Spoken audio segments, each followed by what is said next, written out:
I like, click, subscribe, do all that. You know what time it is. It's Netflix time. This movie is called Nobody Sleeps in the Woods at Night Part 2. Spoiler alert, let's just get it. So last we left, Anika was escaping from the woods and stuff. All of a sudden, we got these motherfuckers dancing and playing instruments. This police officer comes busting in with his big ass shotgun and starts lacing niggas, leaving everybody done deal dead as shit. Then he saves his girl off of some statue. He gets the love of his life, then all of a sudden he wake up. Yeah, it's a dream. So we got this guy named Adam. He's supposed to be part of the police academy. Then he gets a call from his sergeant telling him to bring him some food. He's on over to the grocery store to get some food. He talks to this guy, and all of a sudden he's like real abusive to his dog. He's like, "Hey man, cut that shit out. I'll take you down to the police station." Later on, he gets to the station. He tries to give his commanding officer Vanessa some juice, and apparently she don't like orange juice. Bitch, you ought to get murked just for that shit. Who the fuck don't like orange juice? Anyway, he goes down the halls where she sees the two brothers locked up. Now wait a minute. The last we seen the bald-headed one in part 1 was hit by multiple cars, and he still survived that shit. And we seen the one with the hair get back up after Anika was stabbing him multiple times and tried to kill his ass. And when he woke up out the house, there's a bunch of police cars around there. So as strong as these dudes are, how the fuck did any police officers get them locked up and sent down to the station? The arms are too big to put handcuffs on them, so it's like, again, how the fuck did they get them in there and get locked up? Then we go down to the cell right next to him. Then we see Anika. Wait a minute, why the fuck is she locked up? Last we checked in part 1, she had stole a police car and dipped the fuck out. I guess she got caught and all of a sudden now she's locked up. But why? So he gives the sergeant the food, then we get the explanation. So he tells us after the police surround the house, they baton and taser the other brother so they can get him all the way down to the station. Meanwhile, the two other guys that found the other brother on the side of the road detains him until the police come and they both take him down to the station. Now considering how strong they are, one got hit by multiple cars and the other was stabbed to death with a big ass machete. How the fuck did they contain them with batons and fucking tasers to get him in a jail cell? That's complete bullshit to me. Well anyway, he gives Anika some water and the sheriff takes her out so they can go to the crime scene. That's right, they go back to the house. Now the sheriff is asking all these type of questions and she's so scared to look back into that basement. Meanwhile, while he's doing this, he's gotta take a shit. So he handcuffs her to the bed and he goes to use the outhouse. Now, why they don't have a bathroom in their house, I have no idea. Now, while she's sitting there contemplating everything, we found out that the meteor that their brothers were infected by was still under the fucking bed. And then it cracks open. The venom symbiote liquid starts coming out. It looks like it's about to absorb her whole goddamn body. Oh shit, she about to get transformed? What the fuck gonna happen here? Keep in mind, she was the only character left from her group that was still alive. You know, from the first movie. Well, after he's finished his business, he comes and sees the handcuffs broken and the bed's completely broke. Oh shit. He goes looking around.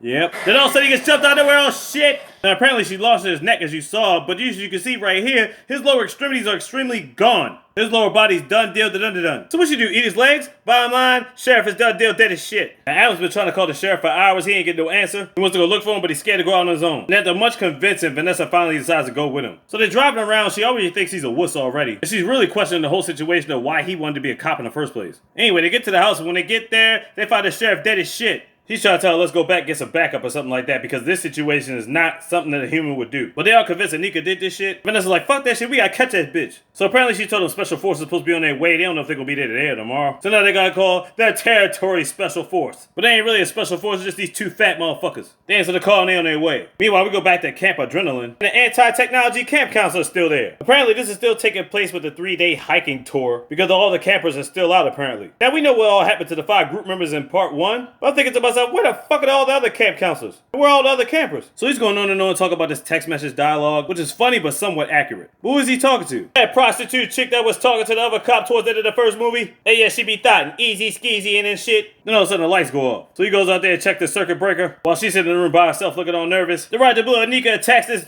camp counselor from behind, shocking the fuck out of him. Done deal dead as shit. Then she starts ripping out his intestines like, what the fuck? And we go, the territorial boys are here for Adam and Vanessa. And these niggas come out here setting up all types of bear traps and whatnot. They got all these type of stuff to catch animals. The thing is, they're trying to catch a human being. What kind of special force shit is this? Well, anyway, one of the dudes set up a fucking bear trap. Thinking like, yeah, I'm gonna catch something out of this bitch, yeah. Meanwhile, they thinking something in the bushes. As soon as they throw something, he gets startled and gets his hands caught in the fucking bear trap. No, like for real, he has no hands now. What the fuck? You garbage ass territorial forces. So while they wrap his hands up and try to find a cab and get him to safety, they end up reaching a spot with an ambulance truck there. When they open up the ambulance back door, niggas all dead as shit, they done deal out there. So they don't know what to do, they just go straight in the cabin. They all get in the cabin, try to help this man out. Then all of a sudden they hear something in the closet. And that's where we see the thought she was hiding there the whole time. And that's where we realize, oh, they're at Camp Adrenaline, the main headquarters. So while they're arguing about a bunch of bullshit about not splitting up and all this other stuff, this dude ends up dying with no hands. So they apologize for the bullshit argument and finally come up with a plan. She's gonna be the decoy to lure out Anika. And everybody else got the guns drawn. But Anika gets the drop on this nigga and snatches his fucking heart out of his chest on some Kano Mortal Kombat shit. Start yanking out the intestines from his mouth. God damn. Easily done deal dead as shit. How the fuck is he even still moving? So our little thoughts looking around thinking to herself like, okay, this nigga might be dead as shit.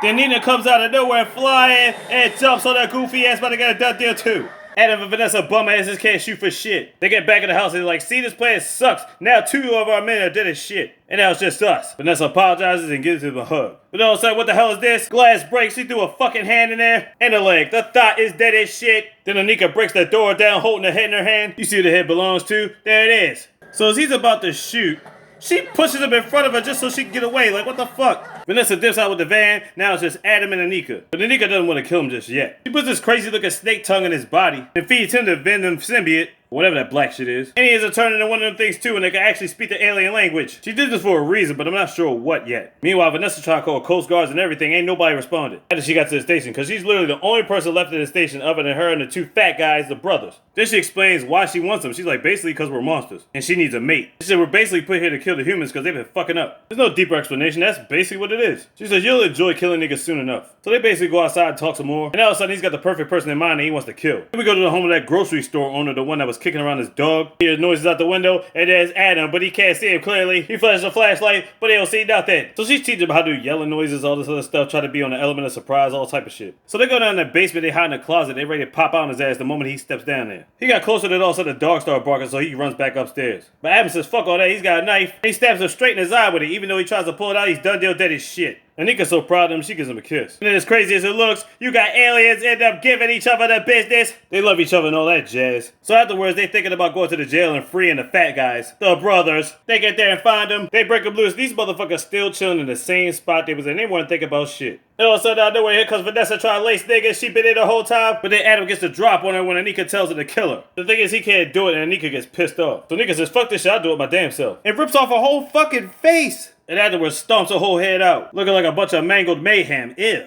Then she gets mad like, you liked her more than you like me? That's some bullshit. He's like, look, I love you. It's not even like that. I remember back when I was human, we just had, a little connection, but not really. So she said, man, fuck that shit. You cheating. And now I'm about to be up out of here. But when Anika leaves out the station, she ends up getting ran over by a special forces truck. They finally came. They crushed all the pieces. Now, wait a minute. We saw the fat brother in the first movie get hit multiple times with a car. Granted, it wasn't a big ass truck. And he still got him from that shit. Matter of fact, he's chilling in the fucking jail. So how she get hit by a fucking car and get splattered into fucking pieces? Aren't they supposed to have the same blood or bloodline in them or something like that? I guess the brother's been around for 30 years, so I guess like, yeah, he got stronger over time. I don't know, this shit's weird. But Adam's so distraught the police ended up taking him down. So Vanessa had turned the gas on and there was a bomb there. It was like a grenade, but it never went off. One of the brothers picks it up and they're just chilling there. They don't even bother to leave. So like I said, enough of this shit, they was tired and they basically just blew themselves the fuck up. The brothers are finally dead as shit. So what happened to Adam? He's in one of those bag-on cargo vans that the police came through with. The last thing we see is him being experimented on. I guess they're trying to take his blood, test it out. Who knows what the hell they're doing? And that's it. Honestly, I don't even give a fuck if they come out with a part 3. My commentary on this shit was better than the movie, honestly. I mean, for real, for real.